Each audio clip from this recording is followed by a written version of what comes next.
Bonjour, Pierre-Yves Courant, je suis cardiologue à Lyon. On va parler du sujet HTA et lipides, qui traiter. Alors tout d'abord, pourquoi on en parle aujourd'hui? Parce que c'est une situation qui est très fréquente.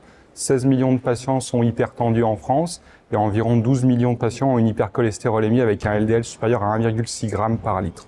Malheureusement, les deux facteurs de risque sont cumulatifs en termes de risque cardiovasculaire.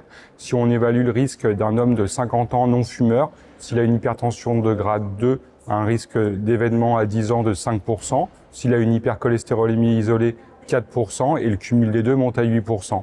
Si on fait le calcul pour une femme fumeuse de 50 ans, on a exactement les mêmes chiffres.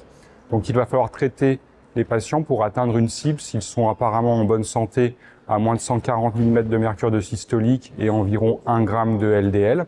Et s'ils ont un risque plus élevé, diabétique ou prévention secondaire, on va abaisser les seuils à 0,7 voire 0,55 et le seuil de pression sera davantage de 130 mm de mercure.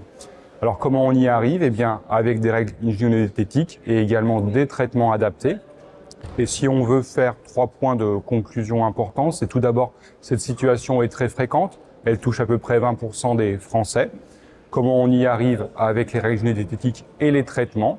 Et si on peut retenir un chiffre de bénéfice pour les patients, c'est qu'une baisse de 10 mm de mercure de pression artérielle systolique fait baisser de 20% les événements cardiovasculaires et qu'une baisse de 0,4 g par litre de LDL fait également baisser de 20% les événements cardiovasculaires. On a donc tous les éléments en main pour l'expliquer et le traiter.